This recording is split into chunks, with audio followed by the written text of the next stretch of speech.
Sutta Nipata. Kokalika Sutta. Pukul 3:10 kepada Kokalika tentang akibat fitnah. Demikianlah yang kudengar.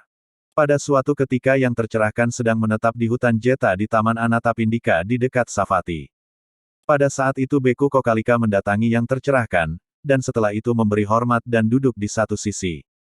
Sambil duduk di sana Beku Kokalia berkata kepada yang tercerahkan, Yang mulia, Sariputta dan Moggallana memiliki keinginan jahat, dipengaruhi oleh keinginan jahat.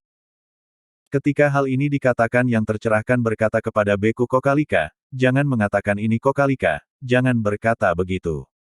Bersihkan pikiranmu terhadap Sariputta dan Moggallana karena mereka bersahabat.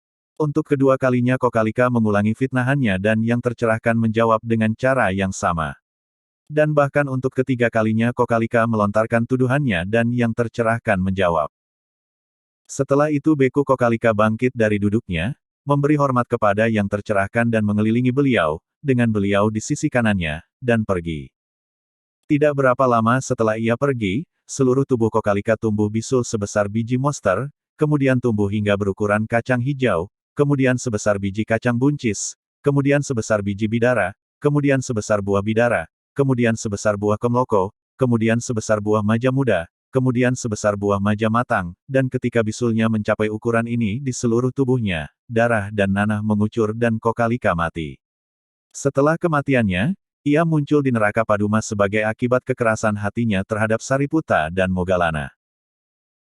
Kemudian ketika malam telah berlalu, Brahma Sahampati dengan cahaya cemerlang menerangi seluruh Jetavana, mendatangi yang tercerahkan dan setelah memberi hormat kepada beliau berdiri di satu sisi dan berkata, Yang mulia, Beku Kokalika telah meninggal dunia dan kemudian muncul di neraka Paduma sebagai akibat kekerasan hatinya terhadap Sariputta dan Moggallana. Ketika hal ini dikatakan, seorang beku tertentu berkata kepada yang tercerahkan sebagai berikut, berapa lamakah, Yang mulia, kehidupan di neraka Paduma? Beku, kehidupan di neraka Paduma sangat lama, tidaklah mudah untuk menghitungnya dalam tahun, ratusan tahun, ribuan tahun, jutaan tahun. Tetapi dapatkah dengan perumpamaan, Yang mulia? Dapat, Beku. Misalkan terdapat kereta dari Kosala bermuatan 20 takaran biji wijen, dan dari kereta itu seseorang akan mengambil sebutir setiap abad.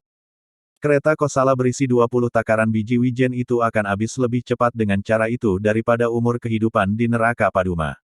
Tambahan lagi, Beku, 20 umur kehidupan di neraka Abuda setara dengan 1 umur kehidupan di neraka Nirabuda. 20 di Nirabuda setara dengan 1 Ababa. 20 di Ababa setara dengan 1 Atata. 20 di Atata setara dengan 1 Ahaha. 20 di Ahaha setara dengan 1 Dikumuda. 1 Sogandika. 1 Appalaka. 1 Pundarika. 1 Paduma. Adalah di Paduma Beku Kokalia telah muncul karena mengeraskan hatinya terhadap Sariputta dan Moggallana. Yang tercerahkan berkata demikian dan setelah mengatakan ini beliau lebih lanjut mengucapkan syair-syair ini. Bagi semua orang yang dilahirkan, sebuah kapak muncul di dalam mulut mereka. Yang dengannya orang-orang dungu memotong diri mereka sendiri ketika mengucapkan kata-kata jahat. Siapa yang memuji seseorang yang layak dicela, atau mencela seseorang yang layak dipuji, kemalangan mencabik melalui mulut. Dan dari kemalangan itu tidak ditemukan kebahagiaan. Lemparan dadu yang tidak beruntung, yang menghancurkan kekayaan adalah remeh. Bahkan menghancurkan semua miliknya, bahkan dirinya juga, dibandingkan dengan lemparan yang lebih besar, berpikiran buruk terhadap para sugata.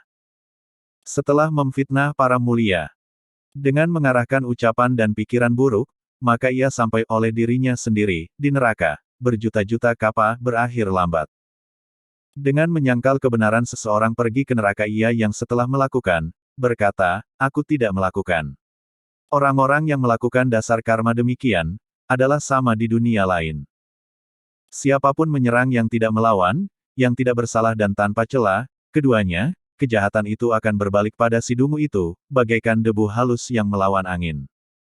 Orang itu yang cenderung tamak, akan mencela orang lain. Seorang yang tanpa keyakinan dan juga berperilaku buruk, iri hati, melakukan fitnah.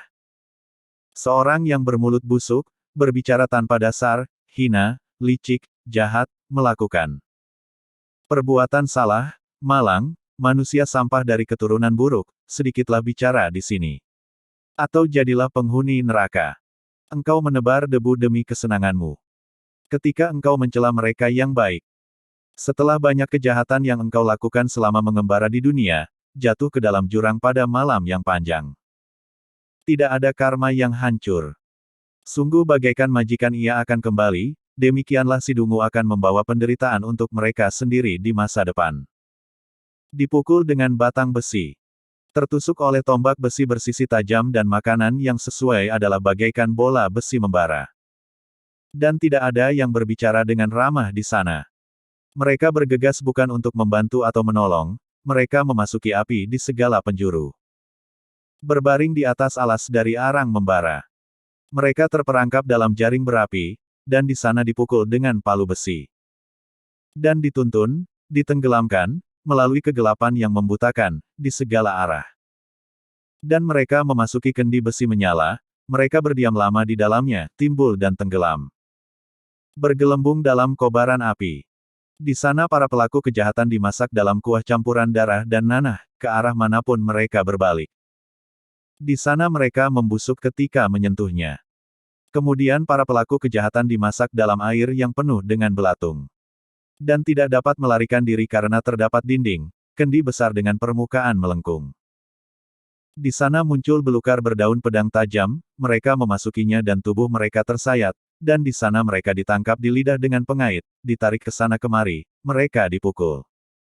Mereka mendekati sungai Vetarani. Yang menggigit dan berpisau, sulit diseberangi, di sana dengan kepala di bawah si dungu jatuh, para pelaku kejahatan ini setelah melakukan kejahatan. Kemudian sewaktu mereka meratap, kawanan pemangsa bertutul hitam melahap mereka. Serigala, anjing, burung hering besar, elang, dan gagak mencabik-cabik dan memangsa mereka di sana. Penderitaan tak tertahankan, bentuk kehidupan ini, yang harus disaksikan oleh para pelaku kejahatan, oleh karena itu dalam sisa kehidupan seseorang. Janganlah lengah, jadilah seorang yang melakukan apa yang harus dilakukan. Mereka yang mengetahui menghitung waktu ini di neraka Paduma dalam muatan wijen, 5 kali banyaklah biji ditambah 1.200 lah.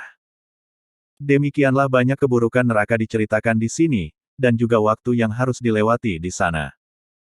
Oleh karena itu, terhadap mereka yang terpuji, yang bersahabat, murni, jagalah ucapan dan pikiran.